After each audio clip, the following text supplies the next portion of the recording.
वर्गीकरण को लेकर के आज आप प्रेस कॉन्फ्रेंस कर रहे हैं, क्या है पूरा मामला, क्या चाहते हैं? देखिए, आज हम लोग SC/ST वर्गीकरण का जो पूरे देश के अंदर वर्तमान में सबसे बड़ा मुद्दा चल रहा है, और जो वर्तमान सरकार की जो गंदी मानसिकता के चलते हुए माननीय सुप्रीम कोर्ट में जो डिसीज़न लिया गया है, और ये डिसीज़न इसलिए लिया गया है कि सरकार के द्वारा हमारे पक्ष को मजबूती से सुप्रीम कोर्ट में नहीं रखा गया, और यहाँ पर SC/ST वर्ग को भाई से लड़ने का काम जिस प्रकार से बीजेपी सरकार कर रही है, तो ये इसका पर्दाफाश करने के लिए आज दिल्ली में आप सभी सम्मानित मीडिया बंधुओं से रूबरू होना हमने उचित समझा।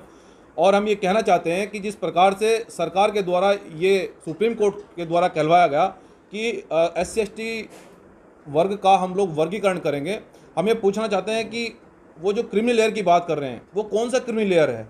हम ये जानना चाहते हैं सरकार से कि कौन सी क्रिमिनल लेयर की बात कर रही है वो, कि यदि 1000 में से SC/ST का बच्चा कोई मेहनत और मजदूरी करके शिक्षित बन जाता है, वो बड़ी कुर्सी पर पहुंच जाता है, तो ये सरकार के पेट में दर्द क्यों हो रहा है। हम ये पूछना चाहते हैं सरकार से, और कौन सी क्रिमिनल लेयर की बात सरकार करना चाहती है। तो इसलिए सरकार की जो मंशा है भाई को आपस में लड़ाने का जो प्रयास किया जा रहा है, ये बिल्कुल भी सफल नहीं होगा। और दूसरी बात ये कि आज भी देश को 75 साल से ज़्यादा आज़ाद हुए हो गए, लेकिन आज भी SC/ST जो वर्ग है वो उसकी ज़िंदगी आज वो बद से बदतर जी रहा है। आज भी वो सफाई करते हुए गटर में दम घुटने से मरने के लिए मजबूर है। क्यों? आखिर आज भी वो शिक्षा ग्रहण क्यों नहीं कर पा रहा है? आज भी वो उसको मूंछ रखने पर, घोड़ी चढ़ने पर आज भी उसको बेरहमी से क्यों मारा जा रहा है? देखिए, बाबा साहब डॉक्टर अम्बेडकर ने आरक्षण हमें इसलिए दिया कि गैर बराबरी जो है ना वो आए और सब लोग समान आए। जो दबे हुए लोग हैं, जो जिनको आज तक अधिकार नहीं मिला, जो पिछड़े हुए लोग हैं, वो समान आए, इसलिए आरक्षण की आवश्यकता पड़ी। लेकिन जो लोग कहते हैं कि अब आरक्षण की आवश्यकता नहीं है, लेकिन आज भी हम ये कहना चाहते हैं, मीडिया के माध्यम से बताना चाहते हैं कि आज भी देश के अंदर जो SC/ST लोग हैं, जो दलित लोग हैं, आज भी उनकी हालत बद से बदतर है। आज भी वो लोग उनकी आर्थिक और सामाजिक गैर बराबरी नहीं हो पाई है।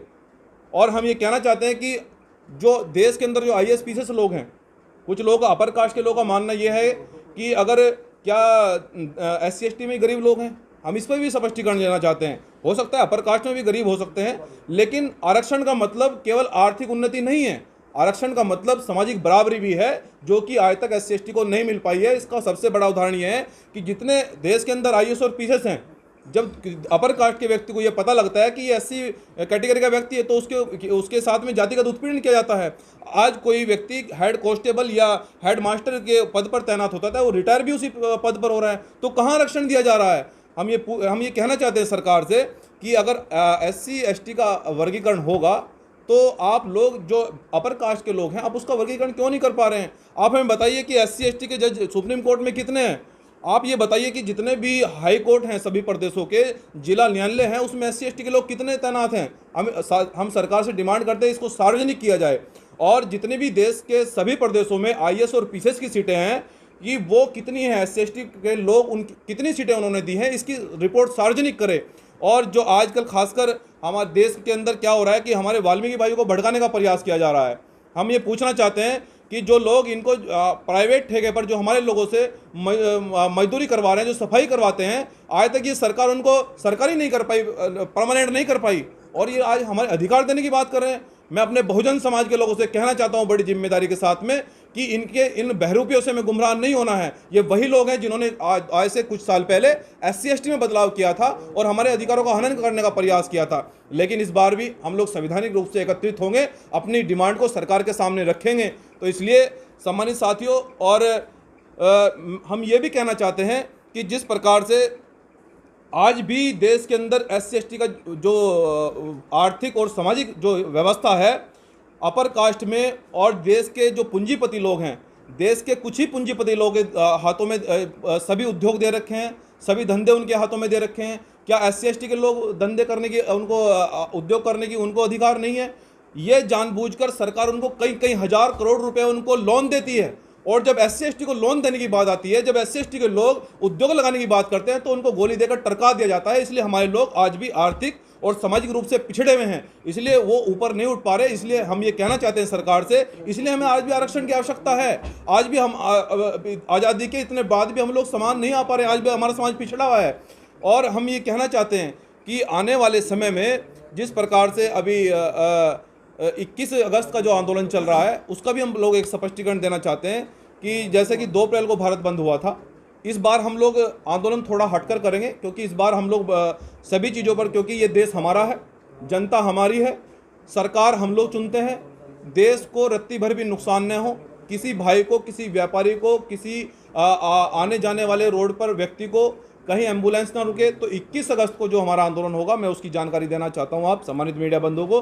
साथियों, सबसे पहले तो ये कहना चाहता हूं कि केवल ये SC/ST की लड़ाई नहीं है, क्योंकि अधिकारियों की लड़ाई में कोई जाति और धर्म नहीं होता है। इस लड़ाई में सभी जातियों का, सभी धर्मों का सम्मान है, मजदूर किसान लोगों का सबका सम्मान है। ये लड़ाई अधिकारों की है और अधिकारी की लड़ाई में नौता नहीं भेजा जाता, जिसको दर्द होता है वो जरूर आता है। इसलिए हम ये कहना चाहते हैं कि ये स्पष्ट कर दें कि ये लड़ाई केवल SC/ST के लोग नहीं लड़ रहे हैं। 21 अगस्त को सभी जाति, सभी वर्गों के लोग इस लड़ाई को मजबूती से लड़ेंगे और सभी प्रदेशों के सभी मुख्यालयों पर हम शांतिप्रिय ढंग से ज्ञापन देंगे।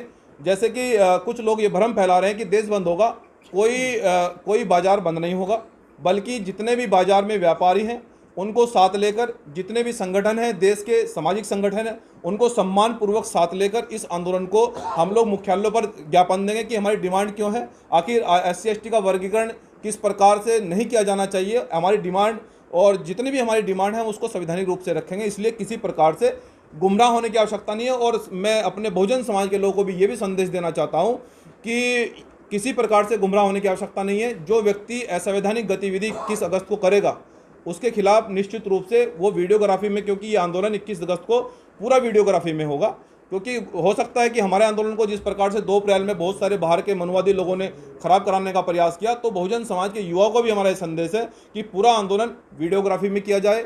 और यदि प्रशासनिक अधिकारी कोई हमारे आंदोलन को मिसगाइड करता है या जानबूझकर असंवैधानिक गतिविधियां पैदा करता है, ऐसी विद्रोह की स्थिति पैदा करता है, तो उसकी भी पूरी वीडियोग्राफी की जाए, क्योंकि उसके लिए सुप्रीम कोर्ट में एक बड़ा पैनल बनाया गया है। और आरक्षण पर हम एक बात और कहना चाहते हैं कि आज भी ऐसा क्यों हो रहा है कि एक पूंजीपति के घर में अगर एक बच्चा पैदा होता है, अगर अडानी अंबानी जैसे परिवार में एक बच्चा पैदा होता है, तो उसकी फोटो अखबार में छपती है राजा के रूप में। और आज भी अगर दलित समाज के या SC/ST वर्ग के बीच में कोई अगर बच्चा पैदा होता है तो वो बिना दवाई के मर जाता है। ये क्यों हो रहा है? आखिर ये कब तक चलेगा? हमें पूछना चाहते हैं। ये गैर बराबरी कब तक चलेगी? ये असमानता, ये आर्थिक गैर बराबरी, हम इसको किसी भी सूरत में बर्दाश्त नहीं करेंगे। और आरक्षण हमें देना पड़ेगा सरकार को। जब तक बराबरी नहीं आएगी हम आरक्षण लेकर रहेंगे। आरक्षण हमारा संवैधानिक अधिकार है और जिस प्रकार से सुप्रीम कोर्ट में हमारा मजबूती से पक्ष नहीं रखा गया, हम उस पर कहना चाहते हैं कि आर्टिकल 13, 14, 15, 16 का ये वायलेंस हुआ है। ये जानबूझकर वायलेंस कराया गया सरकार ने। और मैं खासकर अपने SC/ST भाइयों से कहना चाहता हूं कि जो लोग हमें हमारी कुर्सियों को पूरा नहीं कर पाए, जो लोग हमारे प्राइवेट कर्मचारियों को सरकारी नौकरी नहीं दे पाए, जिन लोगों ने हमारा आरक्षण को समाप्त कर दिया, क्या हम ऐसे लोगों से उम्मीद करेंगे?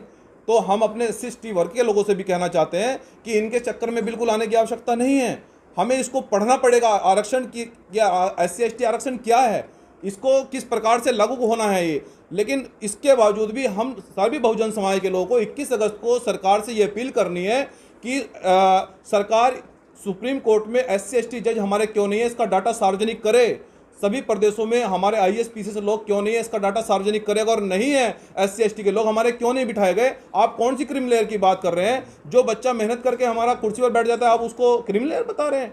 जो व्यक्ति 1000 व्यक्ति में से 2-4 लोग हमारे कुर्सी पर बैठे हैं, तो सरकार के पेट में दर्द क्यों हो रहा है? उसको क्रिमिनल बता रहे हैं। अगर क्रिमिनल की बात करें तो मान्यवर हम ये कहना चाहते हैं सरकार से, अपर कास्ट के लोगों को क्रिमिनल देखा जाए कि वो एक परिवार से हमने देखा है कि 10-10 जज हैं सर।